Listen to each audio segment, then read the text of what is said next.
Morning students, class 4। आज हम लोग साइंस में पढ़ेंगे जो सोलर सिस्टम। आपने जैसे पहले भी पढ़ा होगा सोलर सिस्टम के बारे में। तो हम लोग जैसे कि हम लोग आकाश में बहुत सारी चीज़ें देखते हैं, तो जिसमें हमारा सूरज है, सन, मून एंड स्टार्स। और हम लोग रहते कहाँ पे हैं? हम लोग अर्थ में रहते हैं। तो ये सन, मून, स्टार्स, अर्थ, ये सब क्या कहलाता है? ये सब हमारी कैलेस्टियल बॉडीज़ या हमारी हेवनली बॉडीज़ कहलाती हैं। ठीक है, तो सबसे पहले हम लोग पढ़ेंगे। और हम लोग कहाँ रहते हैं? हम लोग अर्थ में रहते हैं। हम लोग अर्थ में इसलिए रहते हैं क्योंकि जो अर्थ है वही जो है वही उसी में हम लोग सर्वाइव कर सकते हैं, उसी में जीवन है। एयर एंड वाटर उसी में है, बाकी किसी भी प्लैनेट में ये सब नहीं है। तो सबसे पहले हम लोग पढ़ेंगे the sun and its family.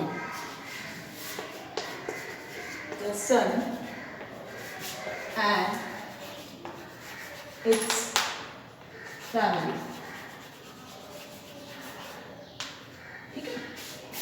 सूरज और उसका परिवार। जैसे कि आपको मालूम है कि सन जो है वो बहुत ही जो है गर्म होता है, और सन ही एक ऐसा स्टार है जो हमें क्या देता है? हीट देता है और लाइट देता है।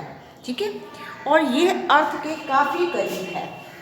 ठीक, और सन जो है वो हमारा बीचों बीच है।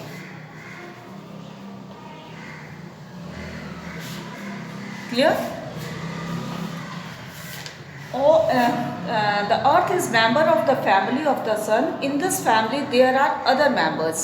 इस फैमिली में इसके अलावा, सन के अलावा और भी दूसरे मेंबर्स हैं। All these members go around and round the sun. और जो जितने भी मेंबर्स हैं वो क्या करते हैं? वो सन के तरफ, सन के चारों ओर क्या करते हैं? घूमते रहते हैं। ठीक है, और सन जो है वो बीचों बीच है। Clear? These members are called planets. और ये कोई मेंबर और कोई नहीं है, ये हमारे प्लैनेट्स हैं। These members are called planets. ये प्लैनेट्स हैं जो सन के चारों ओर क्या हो रहे हैं? घूम रहे हैं। The solar system had 8 planets. They are Mercury, Venus, Earth, Mars, Jupiter, Saturn, Uranus and Neptune. These planets move around the sun definite paths called orbits. ये अपने एक निश्चित समय पर क्या करते हैं? निश्चित जगह पर क्या करते हैं? घूमते हैं। इनको क्या कहा जाता है? ऑर्बिट्स कहा जाता है। That is why they do not collide with each other when they move around the sun. अब हम लोग पढ़ेंगे जो हमारे प्लैनेट नेम्स हैं उनको हिंदी में क्या कहा जाता है। ठीक है, तो जैसे मरकरी, मरकरी को हम लोग क्या कहते हैं? मरकरी हमारा बुध के नाम से जाना जाता है। मरकरी प्लैनेट को हम लोग बुध के नाम से, बुध ग्रह, ठीक, इस तरीके से। वीनस, वीनस हमारा किसके नाम से जाना जाता है? शुक्र के नाम से। ठीक है, इस तरीके से अलग अलग प्लैनेट्स जो हैं वो अलग अलग नाम से जाने जाते हैं। Indian language have been named after the name of some these planet. We can some of these planets in the sky at night with our naked eyes. हम लोग कुछ प्लैनेट्स जो हैं वो अपनी खुली आंखों से देखते हैं। ठीक है, रात को देखते हैं, ठीक, हमको दिखाई देते हैं। The planets do not have light of their own. Planets की अपनी कोई लाइट नहीं होती है। And Venus is seen in the sky either at sunset or sunrise. हमें जो वीनस स्टार है वो फिर भी दिखाई दे सकता है कब? जब सनराइज का टाइम हो और सनसेट का टाइम हो। उस टाइम पे हमको वीनस स्टार जो है, वीनस, ये हमको फिर भी जो है वो नज़र आ सकता है। नाउ अब हम पढ़ेंगे द अर्थ। ठीक, सेकेंड हमारा आता है द अर्थ। क्योंकि अर्थ जो है, अर्थ में ही हमारी जो लाइफ है वो, हम अर्थ में ही जो है हमारी लाइफ जो है, हम लोग अर्थ में रहते हैं, हम किसी अदर प्लैनेट में नहीं रहते हैं, क्योंकि अर्थ में ही क्या है? एयर एंड वाटर है। ठीक है, हमारी जो अर्थ है वो कितने परसेंट जो है वो पानी, अर्थ में पानी है। हमारी अर्थ में कम से कम 70% या 68% आप समझ लीजिए जो हमारी अर्थ है वो कवर है किससे? वाटर से। इसलिए इस अर्थ को वाटरी प्लैनेट या ब्लू प्लैनेट भी कहते हैं। वाटरी प्लैनेट या ब्लू प्लैनेट। क्यों? क्योंकि हमारी अर्थ में 68% जो है वो वाटर है, इसलिए इसको क्या कहा जाता है, इसको water planet and blue planet भी कहते हैं। अर्थ जो है हमारी 2 टाइप से रोटेट होती है। यहाँ अर्थ को हम 2 भागों में बांट सकते हैं। पहला है हमारा रोटेशन और दूसरा है हमारा रिवोल्यूशन।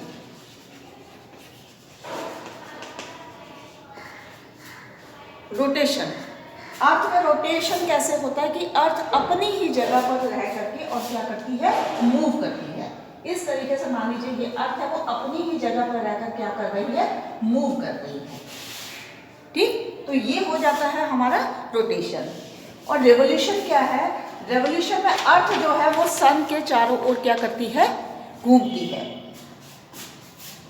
ये सन है, रेवोल्यूशन में ये सन है, तो अर्थ जो है उसके चारों ओर घूमती है। यहाँ पे क्या है, यहाँ पे वो अपने एक्सिस, अपनी जगह पे घूम रही है। ठीक है, बट यहाँ रेवोल्यूशन में क्या है, रेवोल्यूशन में ये सन है और सन के चारों ओर जो है वो चक्कर लगा रही है, इस तरीके से। क्लियर? रोटेशन और रेवोल्यूशन में अंतर समझ में आया कि रोटेशन में जो अर्थ है वो अपनी ही जगह पर रहकर रोटेट हो रही है, एंड रेवोल्यूशन में क्या है, अर्थ जो है वो सन के चारों ओर घूम रही है। क्लियर? अब हम लोग पढ़ेंगे द स्टार्स के बारे में। On a clear night the sky looks lovely, you see the sky filled with the stars. The stars have their own light. They remain at a fixed place like the sun. Some stars are seen in a group star forming interesting patterns of shape and called a constellation. Some famous constellations are the Ursa Major और Scorpio, Leo and Orion. आप देखते हैं रात में तारों को चमकते हुए देखते हैं, तो वो कभी कभी आपको जो स्टार्स हैं वो ग्रुप में नजर आ जाते हैं। ठीक है, बहुत सारे स्टार ग्रुप में नजर आ जाते हैं। ठीक है, उनकी कोई ना कोई एक क्या हो जाती है, एक शेप बन जाती है। ठीक, शेप बनती है, जो शेप को नाम दिया गया है उर्सा मेजर, स्कॉर्पियो, लियो, ओरियन वगैरह, ये जो है उनको नाम दिए गए हैं। ये अभी हमने स्टार्स के बारे में पढ़ा, अर्थ के बारे में पढ़ा, ठीक है, सन और इसकी फैमिली के बारे में पढ़ा। अब हम लोग पढ़ेंगे मून के बारे में।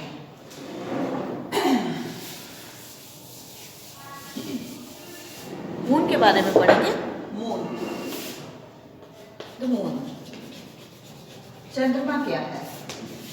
ठीक है, चंद्रमा जैसे कि आपको मालूम है चंद्रमा की अपनी रोशनी नहीं होती है, वो किसकी रोशनी से रिफ्लेक्ट होता है, वो सन की रोशनी से रिफ्लेक्ट होता है। हम लोग चंद्रमा को देखते हैं, सबसे पहले जो चंद्रमा के क्या होते हैं, फेसेस ऑफ मून। जो फेसेस ऑफ मून है, फेसेस ऑफ मून वो 4 टाइप के होते हैं। ठीक है, पहले सबसे पहला जो है वो हमारा कौन सा मून होता है, सबसे पहला हमारा जो मून है वो रिसेंट मून होता है, रिसेंट मून। ठीक है, उसके बाद हमारा हाफ मून, लेकिन ये नहीं है कि बाकी के, ये जो है इतना एरिया क्या रहता है, छिपा रहता है।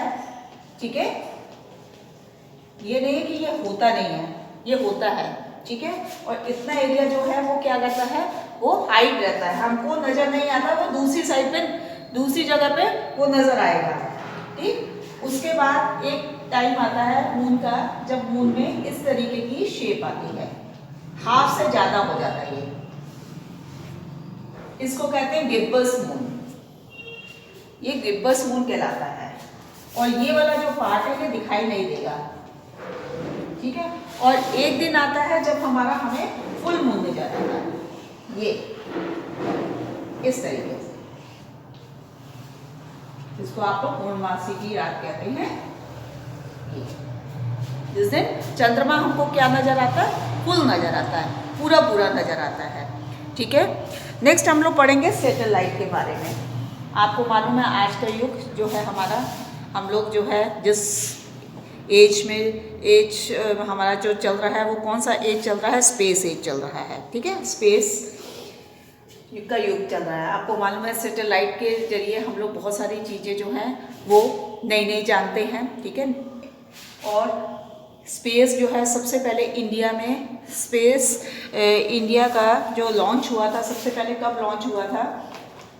Our country India too has entered the space age. It has launched many artificial satellites. The first satellite launched by India was Aryabhata. सबसे पहले आर्यभट्ट जो है वो लॉन्च हुआ था और 19 अप्रैल 1975 में वो लॉन्च हुआ था। उसके अलावा और भी सारे काफ़ी सारे सैटेलाइट लॉन्च हुए, जैसे Bhaskar, Rohini, Apple, INSAT 1A, INSAT 1B and INSAT 2E, ठीक है। इस तरीके से ये आर्टिफिशियल हमारे लिए किस तरीके से यूज़फुल है, ये हमारे कम्युनिकेशन सैटेलाइट के लिए, ठीक है। इससे हम लोग बहुत सारी जो है साइंटिफिक रिसर्च करते हैं सैटेलाइट से, ठीक है। आज के टाइम पे ये बहुत ज़्यादा हमारे लिए जो है वो ज़रूरी हो गया है।